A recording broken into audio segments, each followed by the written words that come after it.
Good morning student, myself Akshay Sharma. Welcome to Aadharshila e learning classes. Student, आज हम start कर रहे हैं class 6 NCERT history chapter number 9 part 4। Chapter का name था ट्रेडर्स, किंग एंड पिलग्रिम्स। इस पार्ट में हम रीड करेंगे बिगनिंग ऑफ भक्ति के बारे में कि भक्ति कैसे स्टार्ट हुई, कब स्टार्ट हुई, है ना। और चाइनीज़ पिलग्रिम्स जो आए थे इंडिया में वो किस तरह वापस गए और क्या क्या अपने साथ लेकर गए, है ना, उसके बारे में आज रीड करेंगे। आइए तो स्टार्ट कर। How Faxian return to China. जो फायान थे वो चाइना रिटर्न कैसे गए उसके बारे में बात करेंगे। Faxian begin his journey back home from Bengal. Faxian जब वापस जा रहे थे चाइना तो उन्होंने अपनी जर्नी कहाँ से स्टार्ट की थी? बंगाल से। He boarded a ship belonging to some merchant. किससे गए थे वो? जिससे जो बिजनेसमैन थे, व्यापारी थे, वो लोग शिप से जाया करते थे, उसी से वो बंगाल से निकले थे। They had barely travelled for 2 days। उन्हें 2 ही दिन हुए थे ट्रेवल किए हुए। When they were caught in A storm. क्या आ जाता है शिप में? शिप किस चीज़ में फंस जाता है? तूफान में फंस जाता है। सी में आप देखते हैं ना, बहुत सारे तूफान चलते हैं, तो उसमें उनका शिप फंस जाता है। The merchant began throwing their merchant overboard so as to lighten the load and save the ship from sinking.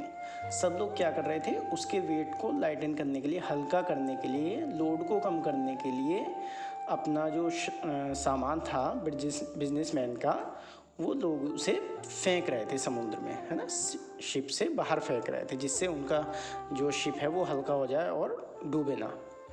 Fine they threw away his personal belongings.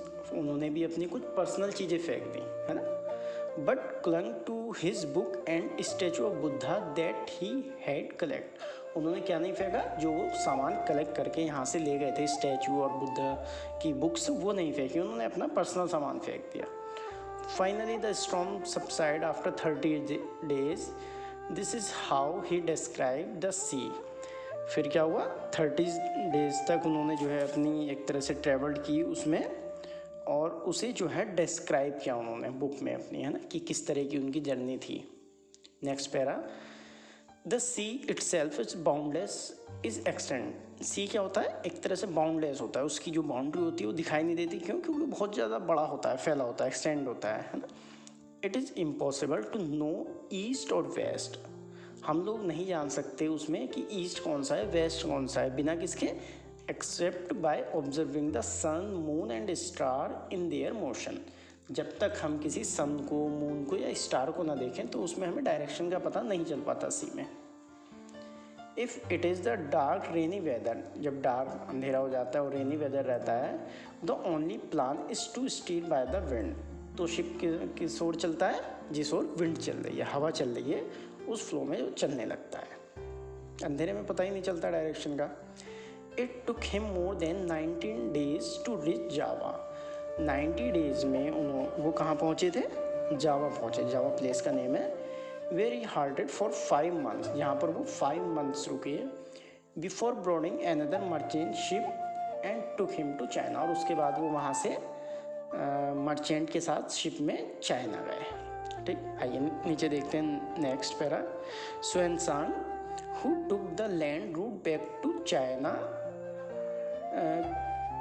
Through the north west and central Asia. Xuanzang जो गए थे वापस China, वो कहाँ से गए थे? Land route से गए थे, है ना, जो नॉर्थ वेस्ट और सेंट्रल एशिया को होता हुआ जाता है। Carried back with him statue of Buddha made of gold, silver, sandalwood. वो अपने साथ क्या ले गए थे? बुद्धा की स्टैचू ले गए थे, जो गोल्ड की थी, सिल्वर और सैंडलवुड, चंदन की लकड़ियों की थी। And over 1600 manuscript. और क्या ले गए थे वो? 1600 मैनोस्क्रिप्ट। मैनोस्क्रिप्ट तो फर्स्ट चैप्टर में रीड किया था ना, जो हाथ से लिखी जाती है उन्हें मैनोस्क्रिप्ट कहते हैं, किसी भी बार्क ट्री पे, पत्ते पे, है ना।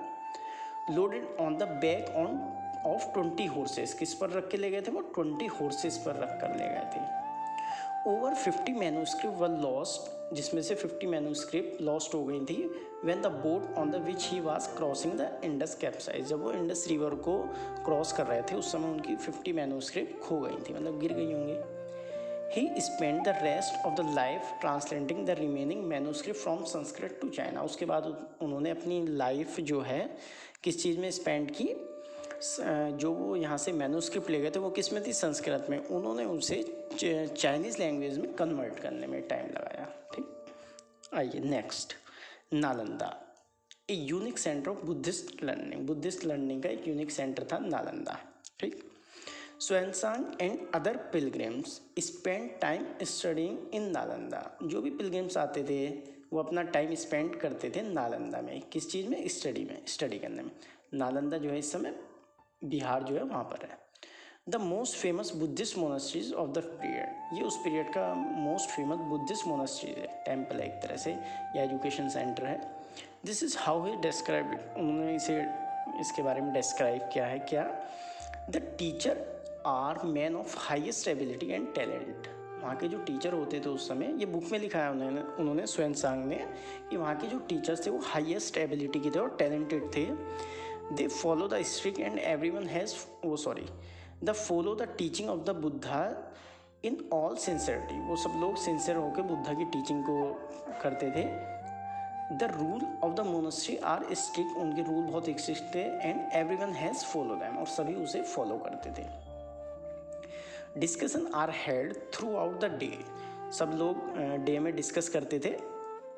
And the old and the young mutually help one another, और सब यंग ओल्ड सब एक दूसरे की हेल्प करते थे। Learn man from different cities come here to settle their doubt, अलग अलग जगह से लोग वहाँ पे अपने डाउट क्लियर करने आते थे। द गेट कीपर, जो वहाँ का गेट कीपर था, आस्क फ्यू एंट्रेंट डिफ़िकल्ट क्वेश्चन, वो लोग जो वहाँ के गेट कीपर थे वो वहाँ आने वाले लोगों से क्वेश्चन पुटअप करते थे। They are allowed to enter only after they have been able to answer these, और जो भी एबल होता था उनका आंसर देने में उन्हें लगता था कि ये सही है, उसे वो लोग एंटर करने का भेज देते थे, मतलब एक तरह से एंट्री दे देते थे। 7 और 8 out of every 10 are not able to answer, वो कह रहे हैं कि 7 या 8 आंसर का सभी लोग 10 में से क्वेश्चन का आंसर देने में एबल नहीं थे, मतलब नहीं दे पाते थे वो लोग। आइए नेक्स्ट चैप्टर देखते हैं, द बिगिनिंग ऑफ भक्ति। भक्ति की स्टार्टिंग हो गई फिर, ठीक है, भक्ति यही भगवान वाली भक्ति। This was also the time when the worship of certain deities, deities कहते हैं देवी देवताओं को, है ना। लोग जो है क्या करने लगे, ये चीज़ स्टार्ट हो गई धीरे धीरे कि देवी देवताओं की पूजा करना।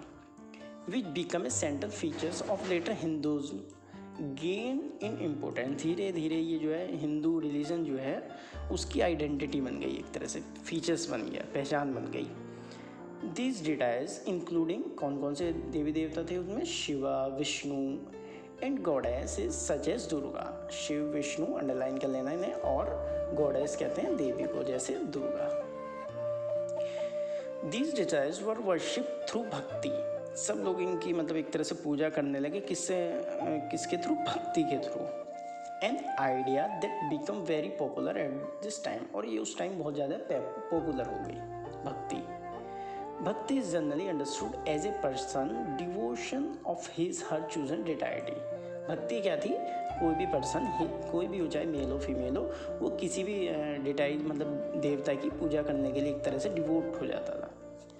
एनीबडी वेदर रिच और पुअर, कोई भी कर सकता था, वो रिच हो पुअर हो, है ना, हाई लो कास्ट का हो, मैन वुमेन हो, कोई भी मतलब भक्ति को कर सकता था फॉलो, लिखा है ना, could follow the path of भक्ति, कोई भी उसे फॉलो कर सकता था भक्ति को। इसमें कोई किसी का वो नहीं था कि कास्ट किस कास्ट का होना चाहिए, मैन हो वुमेन हो, गरीब हो अमीर हो, कोई भी कर सकता था, है ना। The idea of bhakti is present in Bhagavad Gita, a sacred book of Hindu, which is included in the Mahabharata.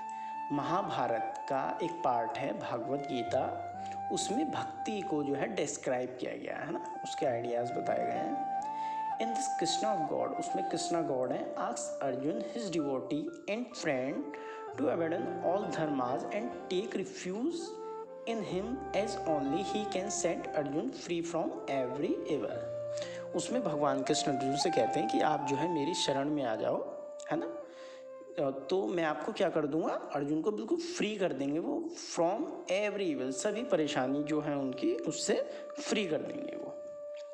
This form of worship gradually spread different parts of country, और धीरे धीरे ये जो भक्ति थी ये कंट्री के different parts में स्प्रेड होने लगी, फैलने लगी। Those who followed the system of bhakti emphasized devotion and individual worship of God and Goddess rather than the performance of elaborate sacrifice. लोगों ने धीरे धीरे परफॉर्मेंस जो करते थे यज्ञ वगैरह ना करके एक इंडिविजुअली किसी गॉड या गॉडेस, देवी या देवता की पूजा करने लगे। According to this system of believe, धीरे धीरे सब लोग इस पर विश्वास करने लगे।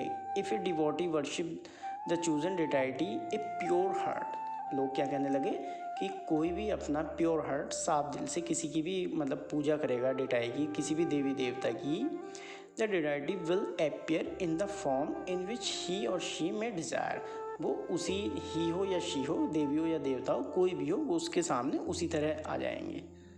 एक तरह से लोग कहते हैं किसी भी देवी देवता की पूजा करेंगे तो मतलब वो उसी रूप में उसे दर्शन दे देंगे।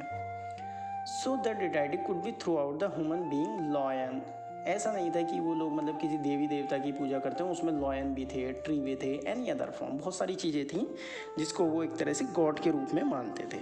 आज भी हम लोग मानते हैं, है ना। Once this idea gained acceptance, artists made beautiful image of this deity. धीरे धीरे ये आइडिया सब एक्सेप्ट करने लगे और जो आर्टिस्ट थे उन लोगों ने भगवान की एक तरह से इमेज बनानी शुरू कर दी, बहुत सुंदर सुंदर, जो आज देखते हैं ना मार्केट में मिलती हैं। चलिए ये साइड वाली पिक्चर देख लीजिए एक बार, ये भगवान गॉड विष्णु जो हैं उन्हीं का रूप है, ठीक है। उन्होंने एक बार अर्थ को बचाने के लिए रूप धारण किया था, जिसमें जो ये एक लेडी दिखा रखी है इसे क्या कहा गया है, अर्थ कहा गया है ना, धरती जो है हमारी वो कहा गया है, ठीक। ये मतलब भगवान विष्णु का एक वराह रूप है, वराह अवतार है ना। आज के लिए इतना ही, आगे का नेक्स्ट वीडियो में देखेंगे। सब बच्चे से अच्छे से रीड कर लेना।